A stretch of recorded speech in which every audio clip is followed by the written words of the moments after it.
And welcome to blade ladder. I am Sudhanshu and स्वागत है आप सभी का नेशनल इनकम अकाउंटिंग की सीरीज़ में, जिसमें कि आज हमारा 14वां लेसन होने वाला है। एंड इसमें हम पढ़ेंगे कि what are net indirect taxes, कि नेट इनडायरेक्ट टैक्सेस क्या होती है एंड किस तरीके से इनका नेशनल इनकम अकाउंटिंग पे प्रभाव पड़ता है। So without any further delay let's get started. Net indirect taxes definition देखते हैं पहले।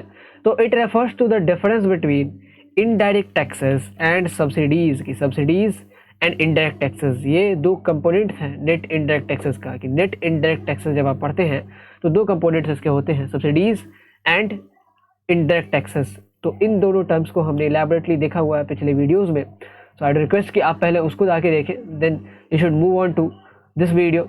नाउ पहले कि हम नेट इनडायरेक्ट टैक्सेस के बारे में पढ़ें उससे पहले थोड़ी सी मेंटल रीजनिंग हो जाए। तो सपोज़ कि आपकी सैलरी है 1 लाख की एंड उसमें आपका डिडक्शन जो होता है पर मंथ वो होता है 20K, 20,000 का। डिडक्शन किसी भी प्रकार का हो सकता है। एंड यहाँ जो डिडक्शन की बात की जा रही है वो आपकी सैलरी आपके हाथ में आने से पहले की है। ये एक्सपेंस नहीं है, ये आपके सैलरी में से डिडक्शन है जो आपके सैलरी आपके हाथ में आने से पहले हो जाती है। डिडक्शन कैसे हो सकती है, ऐसी टाइप की डिडक्शन कैसे हो सकती है, like EMIs, if you are paying any EMIs for any tangible assets और गैजेट्स, तो वो पहले आपके कट जाती है सैलरी हाथ में आने से पहले। या आपका PF हो गया, प्रोविडेंट फंड में जो पैसा है वो हो सकता है। डिडक्शन आपका जैसे मान लीजिए कि 1 लाख में 20,000 हो गया, तो आपके पास जो सैलरी आएगी दैट मीन्स जो नेट इन हैंड सैलरी होगी आपकी वो होगी 80K। इसमें कोई मैथ्स लगाने की ज़रूरत नहीं, नॉर्मल जोड़ घटाव है। तो आप सिंपल यहाँ देखें 1 लाख में से आपकी जो 20,000 की डिडक्शन हुई EMIs के थ्रू या PFs के थ्रू या any other deduction prior to you get your salary in your hand, तो वो आपकी होगी 20,000 की।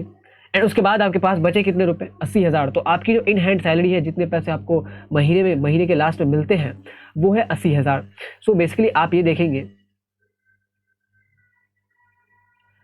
तो जितने पैसे आपको महीने के शुरुआत में मिलते हैं वो है 80,000। तो बेसिकली आप देखेंगे कि ये जो इन हैंड सैलरी है इसी को हम लोग नेट सैलरी बोलते हैं। नेट मीन्स, नेट जो टर्म हम लगाते हैं दैट मीन्स कि आपका जो इवेंचुअल इम्पैक्ट है वो कितना का पड़ा। लाइक आपकी सैलरी अगर 1 लाख है तो आपके हाथ में आपकी लाइफ में जो महीने का चेंज आया वो 1 लाख का तो नहीं आया ना।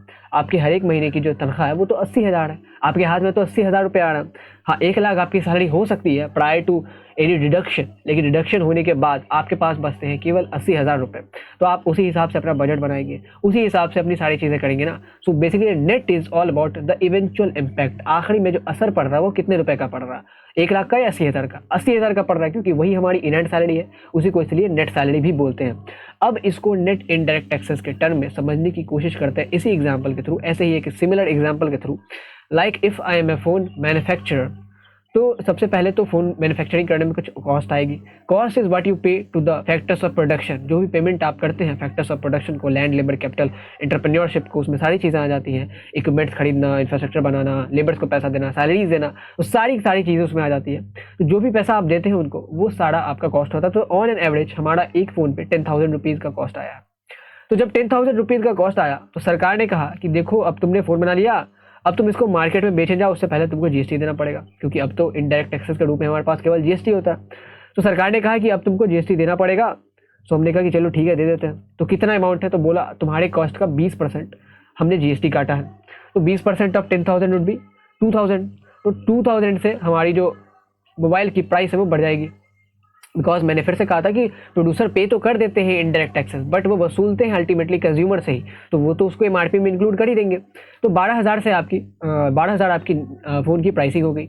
सरकार ने ये सोचा कि देखो हमने इसको GST भी हमने इस पर लगा दिया, और ये फ़ोन बना रहा आदमी, एंड ये जो फ़ोन बना रहा है ये मैन्युफैक्चरिंग कर रहा है, इसके अंदर कुछ लोग होंगे, एम्प्लॉयमेंट इसने जनरेट की होगी। तो इसको अगर हम कुछ इंकरेजमेंट दें, इसका मोरल अगर कुछ बूस्टअप करें, तो ये हो सकता है कि इकॉनमी में बहुत ज़्यादा एम्प्लॉयमेंट भी क्रिएट कर दे, ज़्यादा प्रोडक्शन करके, ज़्यादा आउटपुट से एक्सपोर्ट पे भी असर पड़ सकता है। एक्सपोर्ट में भी शायद ये कंट्रीब्यूट करे, एंड एक्सपोर्ट में जब ये कंट्रीब्यूट करेगा तो फॉरेन करेंसीज आएंगी, हमारा इंटरनेशनल स्टेटस बढ़ेगा। तो हमने सोचा, सरकार ने सोचा कि क्या करते हैं, इसको कुछ सब्सिडी भी देते हैं। तो फर्म को बुला के कहा कि हमने तुमसे GST ले लिया, ठीक है, लेकिन अब हम चाहते हैं कि तुम्हें कुछ सब्सिडी भी दी जाए, क्योंकि तुम इतनी मेहनत कर रहे हो, productive services and goods generate करके दे रहे हो, एम्प्लॉयमेंट जनरेट करते हो, आउटपुट बढ़ाते हो, कंट्रीब्यूट करते हो इकोनॉमी में, तो हम चाहते हैं तुमको कुछ सब्सिडी दी जाए। तो बोले सर सब्सिडी, कितने की सब्सिडी?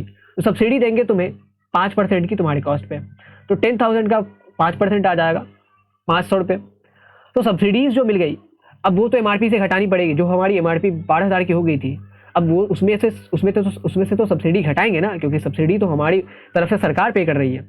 जो कॉस्टिंग है उसमें से 500 रुपये सरकार पे कर रही है हमारी तरफ से, तो उतना तो हमारी जो लाइबिलिटी वो 500 से घटी, तो वो तो हम कंज्यूमर से वसूल नहीं सकते। हमारी लाइबिलिटी अगर सिर्फ 2000 से बढ़ी होती एंड अगर सब्सिडी ना मिला होता तो हम 12,000 लेते, लेकिन चूंकि 500 रुपये उसमें से सरकार ने दे दिए, तो हमारी तो अब लाइबिलिटी केवल 11,500 की है।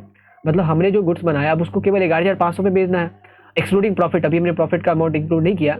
तो 12,000 जो हम बेचने वाले थे, अब हमें सब्सिडी मिल गई तो हम 500 से उतने अमाउंट को घटा देते हैं। 500 हमारा सब्सिडी का अमाउंट है। क्यों घटाना है? क्योंकि हमारा 500 तो हमारे जेब से कम गया ना, तो बेसिकली ये हमारे ऊपर राइट है कि जब हमारे ऊपर पैसा 500 का बर्डन आया ही नहीं है तो हम क्यों कंज्यूमर से वसूले। हमारे ऊपर 2,000 का आया था तो 2,000 रुपये हमने कंज्यूमर से वसूलना चाहा, लेकिन गवर्नमेंट ने कहा कि 500 रुपये चलो हम कम कर देते हैं, तो अब तो हम केवल 1500 ही वसूल सकते हैं ना कंज्यूमर से। So basically this is the case कि 10,000 से आप देखेंगे तो अल्टीमेटली कितनी बढ़ोतरी हुई है कॉस्टिंग में। कॉस्ट से फिर प्राइस आप देखेंगे तो कैसे चेंज हुआ है। कॉस्टिंग मतलब जो भी आप पे करते हैं फैक्टर्स ऑफ प्रोडक्शन को, प्राइस मतलब जो भी कंज्यूमर्स पे करते हैं किसी गुड्स को खरीदने के लिए। तो कंज्यूमर कितने रुपए पे करने वाले हैं अब, तो 11,500 पे करेंगे। और 11,500 कितना ज़्यादा है 10,000 से, जितनी की हमारी कॉस्टिंग थी, तो 1,500 ज़्यादा है। दैट मीन्स कि हमारा जो नेट बढ़ोतरी हुई है हमारे कॉस्ट में, जिससे कि हमारा जो प्राइस है 11,500 हो चुका है, वो 1,500 की हुई है। यही जो नेट बढ़ोतरी है उसको हम नेट इनडायरेक्ट टैक्सेस बोलते हैं, क्योंकि बढ़ोतरी कौन करता है? इनडायरेक्ट टैक्सेस करता है। Indirect taxes increase the market price of the product. तो कितने से बढ़ा है टोटल? तो 1,500 से बढ़ा है। पहले बढ़ा 2,000 से, लेकिन फिर सब्सिडी मिल गई तो 5,500 से घट गया, तो अल्टीमेटली 1,500 से बढ़ा। तो ये हमने कैसे निकाला? तो ऐसे निकाला कि पहले इनडायरेक्ट टैक्सेस का अमाउंट ले लिया एंड उसमें से सब्सिडी घटा दी जो सब्सिडी हमें मिली थी, क्योंकि इनडायरेक्ट टैक्सेस ने पहले मार्केट प्राइस को बढ़ाया, देन सब्सिडी ने उसको घटा दिया। तो इनडायरेक्ट टैक्सेस कितने के थे? 2,000 एंड सब्सिडीज कितने की थी? 500 की। तो हमारा नेट इनडायरेक्ट टैक्स क्या आ जाएगा, यानी कि जो नेट बढ़ोतरी हुई है, नेट इंक्रीमेंट हुआ है हमारे कॉस्टिंग से, जो कि हमारा मार्केट प्राइस बन गया है, वो हुआ है 1,500। नेट बढ़ोतरी तो 1,500 की ही हुई है ना। 10,000 में से आप 11,500 को देखेंगे तो 11,500 1,500 बढ़ा है 10,000 से, इन दोनों घटाएंगे तो 1,500 आएगा। दैट मीन्स कि 1,500 से हमारी जो प्राइस है वो बढ़ी है, only because of indirect taxes. तो उसमें सब्सिडी अगर आ गई तो थोड़ा सा उसका अमाउंट घट गया, तो पहले 2,000 की थी अब 1,500 की बढ़ी। तो बेसिकली यही कॉन्सेप्ट है। नेट मतलब इवेंचुअल इम्पैक्ट क्या पड़ता है, इवेंचुअली कितना देना पड़ रहा है फर्म्स को अपनी जेब से, तो 1,500 देना पड़ रहा है, क्योंकि देना तो 2,000 था, लेकिन सरकार ने कहा कि चलो 500 रुपये हम तुम्हारी तरफ से जमा कर देते हैं अपनी तरफ से, तो इवेंचुअली 1,500 देना पड़ा, तो 1,500 ही वो कंज्यूमर से वसूल सकते हैं। बाकी का जो 500 है वो सरकार ने दे दिया, तो उनके पास कोई राइट नहीं है, लीगल कोई ऑब्लिगेशन नहीं कि वो कंज्यूमर से वसूलेंगे नाउ। तो आपने ये समझ लिया होगा कि नेट इनडायरेक्ट टैक्सेस का फॉर्मूला क्या है। इनडायरेक्ट टैक्सेस का जो अमाउंट है वो माइनस सब्सिडीज़, क्योंकि पहले इनडायरेक्ट टैक्सेस ने प्राइस को बढ़ाया होगा मार्केट प्राइस को, देन सब्सिडीज ने थोड़ा सा घटा दिया होगा उसको। तो अल्टीमेट इम्पैक्ट कितना आया? पहले बढ़ा देन घटा, तो अल्टीमेट इम्पैक्ट कितना आया? वो है नेट इनडायरेक्ट टैक्सेस। पहले 2,000 से बढ़ा देन 500 से घटा, तो अल्टीमेट इम्पैक्ट कितना आता है? 1,500। यानी कि हमारी जो कॉस्टिंग है वो 1,500 से बढ़ गई, तो हमारा मार्केट प्राइस हो गया मोबाइल का 11,500। तो this is the concept of net indirect taxes. And अगले लेसन में हम देखेंगे कि फैक्टर प्राइस क्या होता है, फैक्टर कॉस्ट क्या होता है, एंड मार्केट प्राइस क्या होता है, क्या डिफरेंस है इन दोनों के बीच, एंड नेट इनडायरेक्ट टैक्सेस का क्या रोल है। So basically that's it for today. Hope you have enjoyed it. Thanks for watching. Have a great day. And अगर आपको कंटेंट अच्छा लगा then you can subscribe this channel, make sure that you hit the bell icon so that you will get notification whenever we upload a new video. Thank you for watching.